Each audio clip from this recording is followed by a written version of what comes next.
اور رجب شریف کا ماہ مقدس یہ وہ مہینہ کہ جس مہینے کے اندر رسول اللہ صلی اللہ علیہ وسلم کو معراج ہوا.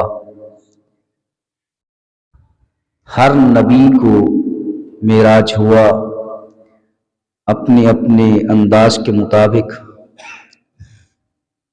قرآن کہتا ہے وَكَذَلِكَ نُرِي إِبْرَاهِيمَ مَلَكُوتَ السَّمَاوَاتِ وَالْأَرْضِ. اللہ کریم نے حضرت ابراہیم علیہ السلام کو زمین و آسمان کی بادشاہی دکھائی. وَكَلَّمَ اللَّهُ مُوسَىٰ تَكْلِيمًا. اور حضرت موسیٰ علیہ السلام سے کلام کیا. ہر نبی کو اس کے منصب کے مطابق، ان کے مقام و مرتبے کے مطابق اللہ کریم نے معراج کرائی. حضرت موسیٰ علیہ السلام کو، حضرت ابراہیم علیہ السلام کو زمین و آسمان کی سیر کرائی، زمین و آسمان کی بادشاہی دکھائی. حضرت موسیٰ علیہ السلام سے کلام کیا. جب میرے کریم آقا صلی اللہ علیہ وسلم کی باری آئی تو اللہ کریم نے صرف زمین و آسمان کی بادشاہی نہ دکھائی، صرف حضرت موسیٰ علیہ السلام کی طرح کلام نہ کیا، بلکہ سارے پردے ہٹا کر عرش اعظم پر اپنے دیدار سے مشرف فرمایا.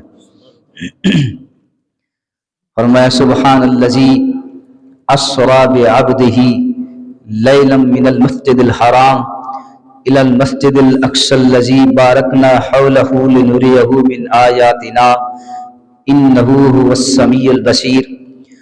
پاک ہے وہ ذات جس نے سیر کرائی بعبدہ اپنے خاص بندے کو، لیلاً راتوں رات. سبحان الذی اسری بعبدہ لیلا من المسجد الحرام الی المسجد الاقصی. مسجد حرام سے مسجد اقصی تک آقا کریم صلی اللہ علیہ وسلم کو سیر کرائی.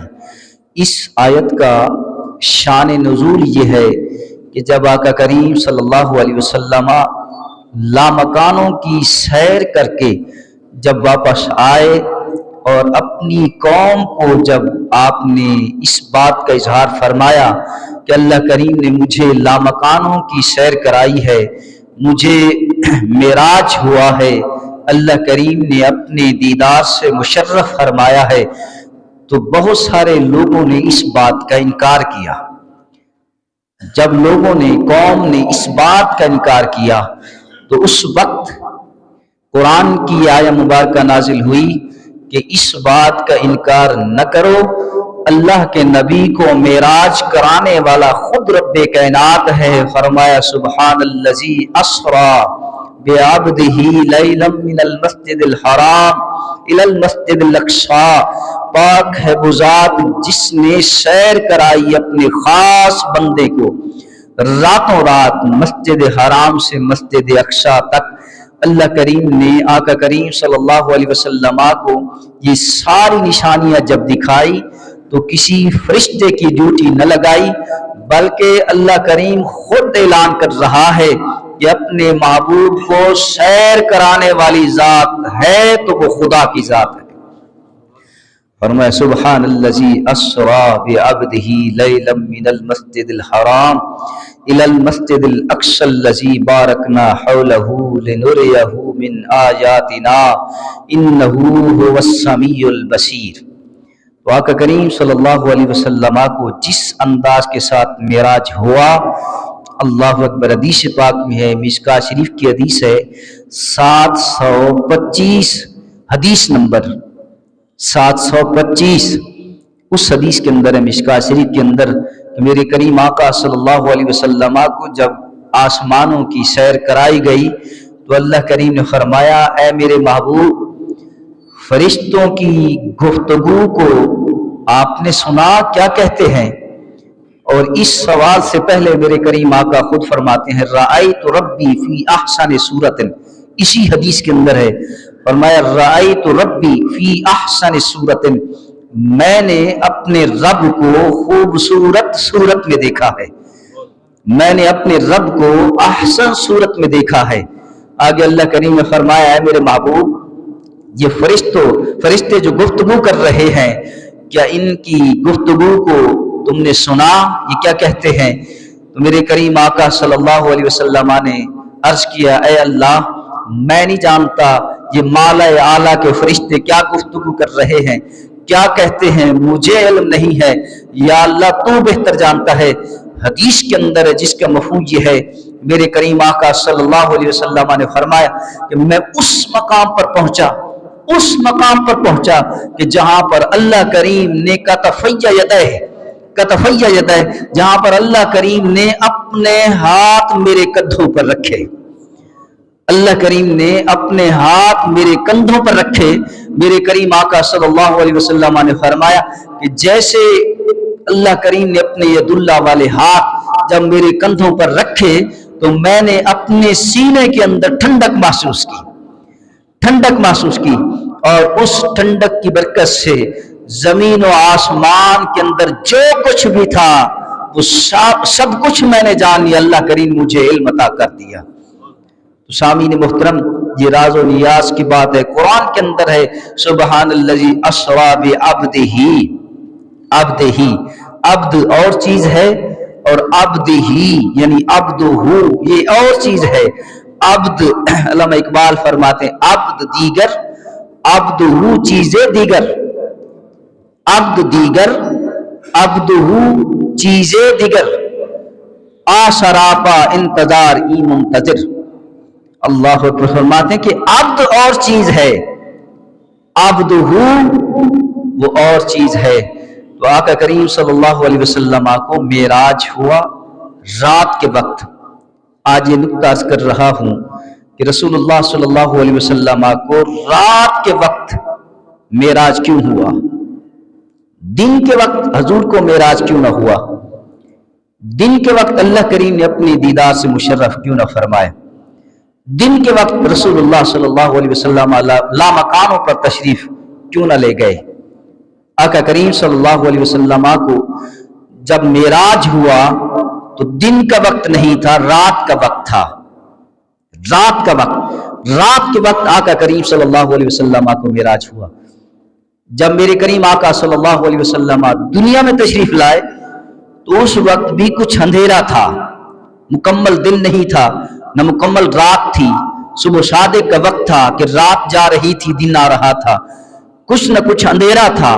اس وقت رسول اللہ صلی اللہ علیہ وسلم دنیا میں تشریف لائے، اور جب حضور کو معراج ہوا سارے پردے ہٹ گئے، یہ سارا سفر طے کر کے عرش اعظم پر جب رسول اللہ صلی اللہ علیہ وسلم پہنچے تو اس معراج کے وقت رات کا وقت تھا، دن کا وقت نہیں تھا۔ اللہ اکبر۔ درۃ التاج کے اندر ہے، کتاب کا نام ہے درۃ التاج، اس کے اندر یہ حدیث ہے، فرمایا کہ رات کا وقت اس لیے حضور کو رات کے وقت معراج ہوا، جو رات کا وقت ہے نا، رات کا وقت وہ مقام محبت ہے، رات کا وقت مقام محبت ہے۔ دن اور رات کا آپس میں مکالمہ ہوا، مناظرہ ہوا، دن نے کہا میں افضل ہوں، رات نے کہا میں افضل ہوں، دن نے دلیل دی، رات نے بھی دلیل دی۔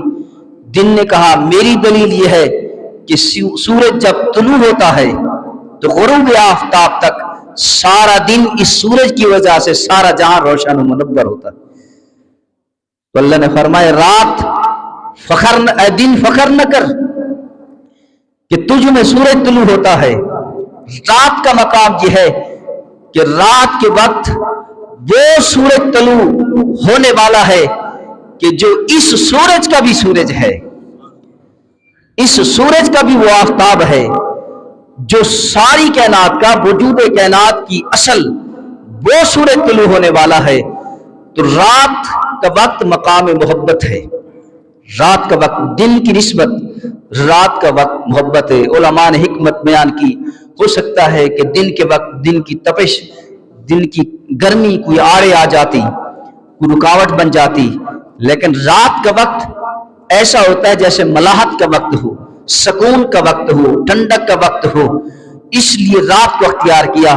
اور اس میں بھی حکمت ہے کہ دنیا کے اندر بڑے لوگ یعنی بادشاہ، آج تو بادشاہت کا دور نہیں، ویسے مثال دے رہا ہوں، بادشاہ اگر کسی خاص بندے سے خلوت کرنا چاہتا ہو، تنہائی میں بات کرنا چاہتا ہو، کسی خاص بندے سے راز و نیاز کی بات کرنا چاہتا ہو، تو وہ بادشاہ اس بندے کو اپنے پاس دن کو نہیں بلاتا، دن کو اپنے پاس راز و نیاز کی بات کرنے کے لیے دن کو نہیں بلاتا، بلکہ جب سناٹا ہوتا ہے، خاموشی ہوتی ہے، ہر کوئی سو جاتا ہے، پھر اس تنہائی میں بادشاہ اپنے خاص بندے کو بلا کر راز و نیاز کی بات کرتا ہے۔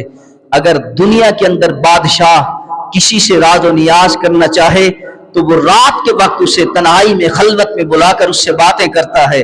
تو اللہ کریم صرف بادشاہ نہیں، سارے بادشاہوں کا بادشاہ ہے، سارے بادشاہوں کا بادشاہ ہے۔ جب وہ اپنے خاص بندے بعبدہ، جب وہ اپنے خاص بندے اپنے محبوب سے راز و نیاز کی بات کرنا چاہتا تھا، اس لیے اللہ کریم نے میرے محبوب کو رات کے وقت عرش اعظم پر بلایا۔ اور دوسری بات یہ ہے الذین ينفقون اموالهم باللیل، قرآن ہے، ومن اللیل فتہجد بہ نافلۃ لک، قرآن ہے کہ رات کے وقت بالخصوص رات کے تہائی حصے میں نفل ادا کرو، ومن اللیل فتہجد بہ نافلۃ لک، یہ انبیاء کی صفت ہے۔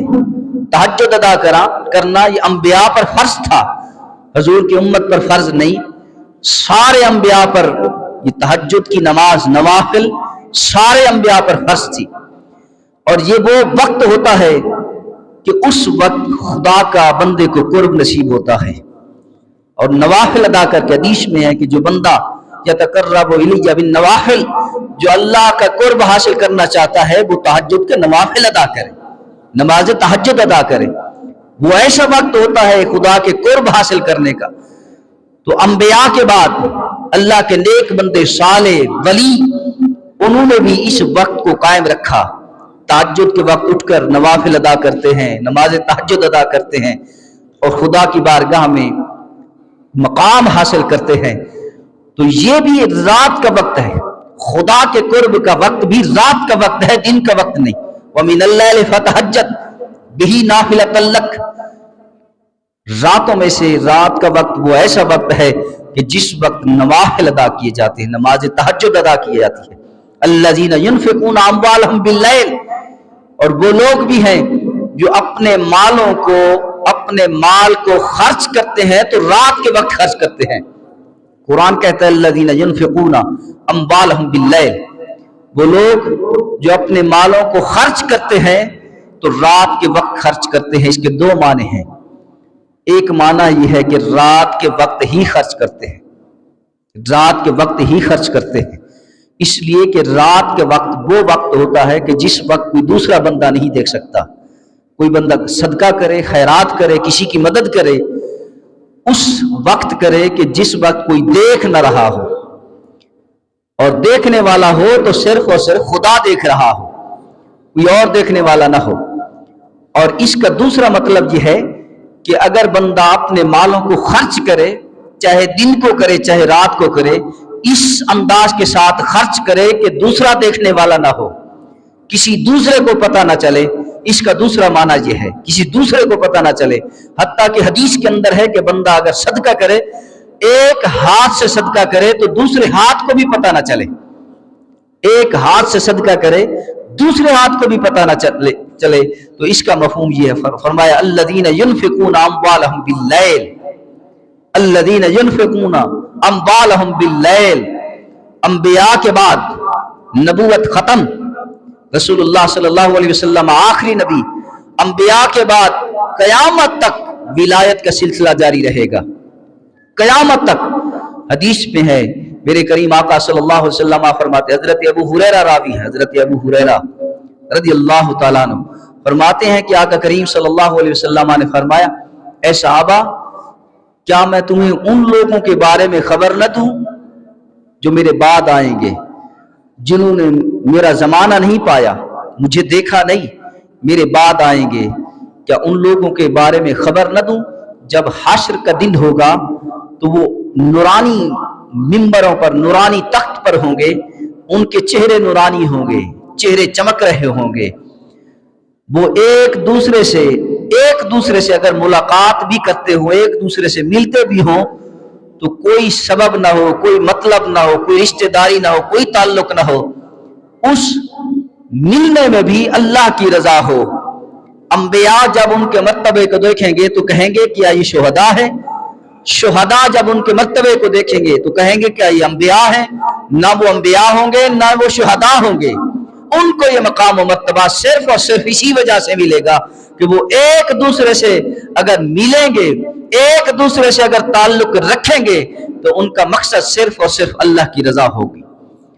اس کے بعد رسول اللہ صلی اللہ علیہ وسلم نے آیہ مبارکہ کی تلاوت کی، الا ان اولیاء اللہ لا خوف علیہم ولا هم یحزنون۔ تو سامعین محترم، تہجد کا وقت بھی رات کے حصے میں آتا ہے، نوافل ادا کریں، تہجد کا انتظام کریں، یہ خدا کے قرب کا بہت بہترین ذریعہ ہے، اللہ کے قرب کا بہترین ذریعہ قرب۔ نماز فرض عین، اس کی عظمت و شان بھی اپنی جگہ پر، لیکن نماز تہجد، نوافل، اس کی عظمت و خدا کا قرب، انہی نوافل سے اللہ کا قرب نصیب ہوتا ہے۔